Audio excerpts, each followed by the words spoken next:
Have you noticed how one simple purchase turns into 5 more things to deal with? What was meant to simplify things gradually starts causing more stress, more maintenance, and more complexity. There is a design concept that talks exactly about this. Objects that end up becoming obstacles to remove obstacles. Think about the smartphone, for example. Its function at first is simple, communication. But then you need to charge it. So you buy a cable, a wall plug, and a charger. You want to listen to music, so you buy headphones. Then comes a case, a screen protector, a stand, a screen cleaner.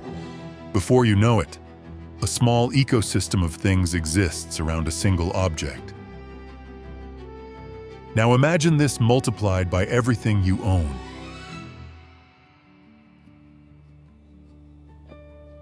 The alternative is to be more selective. Fewer items, chosen with intention. Objects that have a real function or a clear meaning. And because of this, I stopped buying these 10 items. 1. Trendy decor.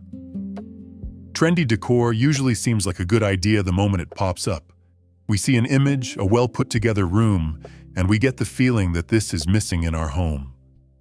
However, most of the time, these purchases are made on impulse. They stem from an externally created fantasy meant to sell, and that kind of desire changes fast. What seemed essential at the time loses its appeal after a while because it was a response to a stimulus. It lacked a connection to what actually makes sense to you. Inevitably, it just becomes another item stored in a drawer. The result is a buildup of objects that only made sense for a short period. They stop representing anything, yet they keep taking up space. Choices that don't come from within rarely last. 2. Single-use kitchen gadgets. Some kitchen tools seem like smart solutions, but in practice they solve very specific problems that almost never justify the space they take up. I'm talking about avocado slicers, strawberry hullers, tools that do exactly one thing, and only that one thing. They give a sense of efficiency. It feels like they will make things easier, but in actual use, they end up being more work than they are worth.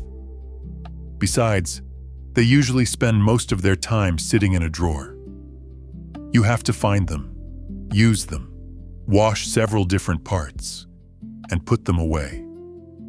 Instead of a few high-quality items that handle multiple tasks, you end up with several objects that only do one thing.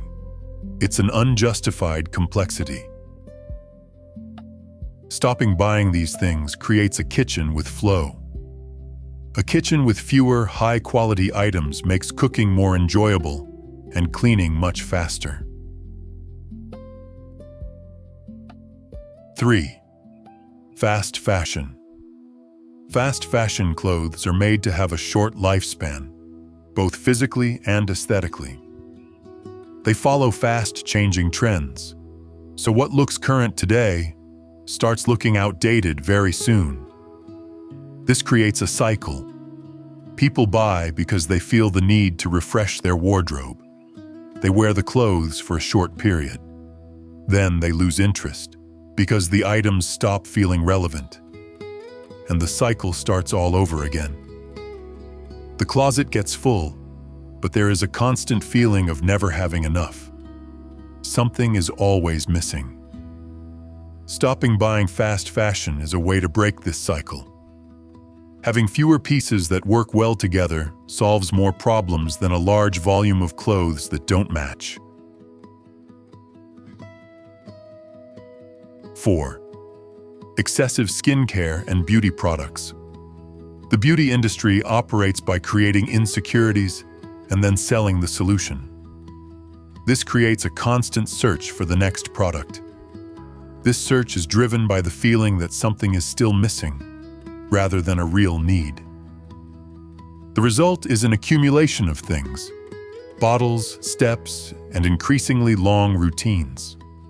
What should be simple becomes confusing.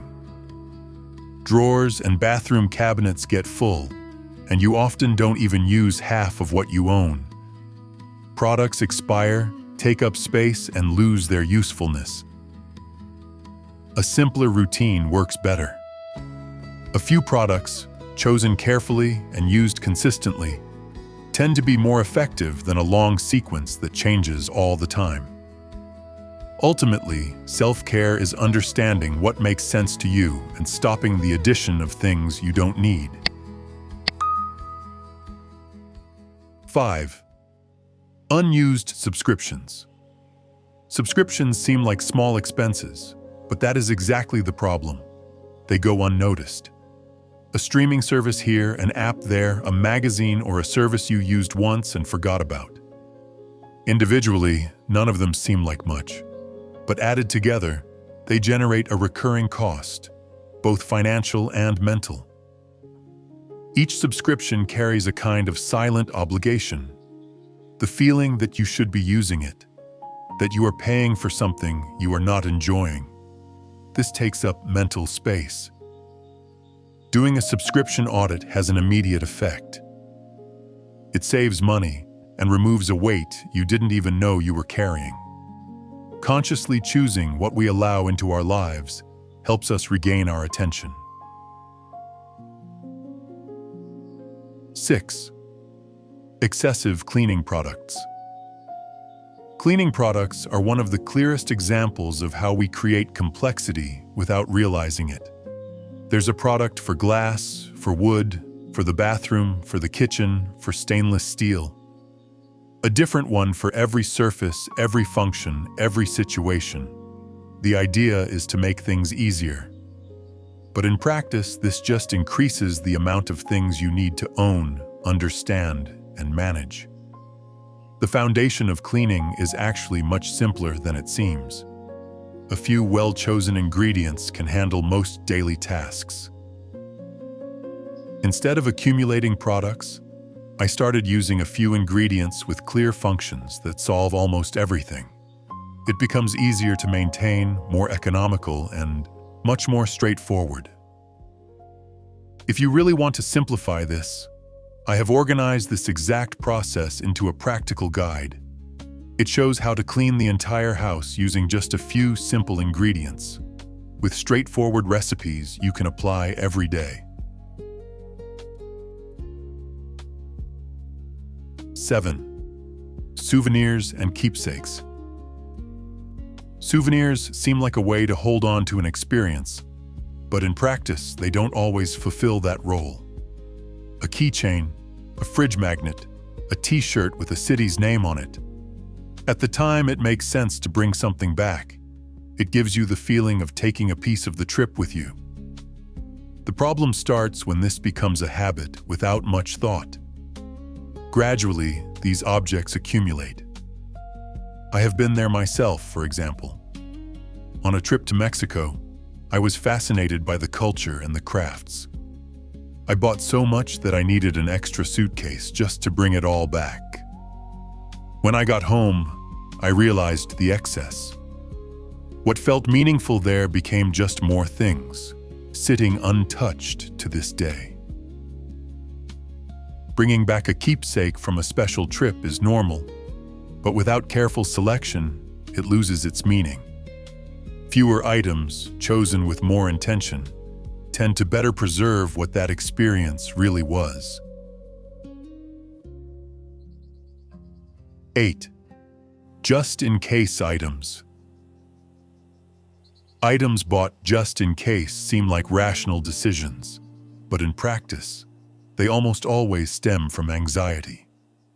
By buying something extra because you might need it one day, you end up duplicating things you already have and storing items you will probably never use. Space starts being taken up by things with no current function, based on scenarios that might never happen. Over time, your environment gets filled with possibilities that don't materialize, and your mind mirrors this clutter. When this pattern stops, you stop preparing for problems that don't exist. You start trusting your ability to deal with things as they come. If you need something, you handle it then. You buy it, borrow it, or improvise.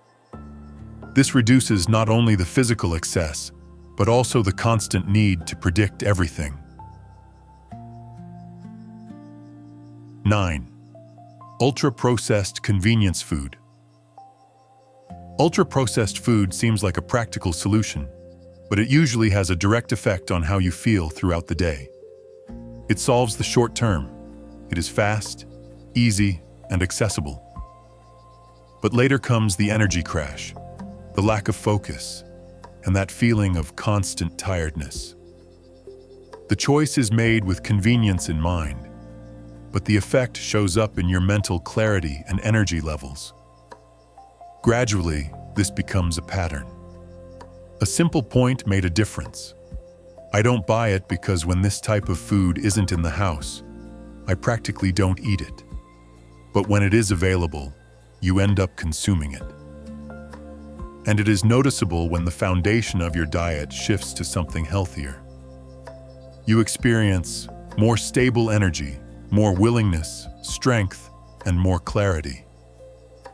It is important to understand that what you consume directly influences how you function throughout the day.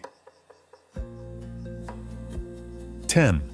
Bulk buying and excessive stockpiling. Buying in large quantities gives the feeling of saving money, but it often solves a problem you didn't have. The logic seems simple. Pay less per unit and guarantee you won't run out. However, in practice, this usually turns into excess. Full cabinets, products forgotten in the back, items that expire before they are used. Instead of making things easier, the stockpile starts taking up space and requiring management. Buying in larger quantities can work in some cases, but when it becomes a habit, the house starts accumulating more than it needs. In the beginning, the idea was simple: buy things to make life easier. But gradually, we kept adding layer upon layer, solutions to problems that came from other solutions. And before you know it, what was supposed to simplify things starts demanding more attention than it saves. More things, more decisions, and more maintenance. The goal of this video is to point out this pattern. Most of the time, life isn't hard because of a lack of solutions. It is hard because of an excess of them. And when you start removing what didn't need to be there, a lot of things go back to working as they should.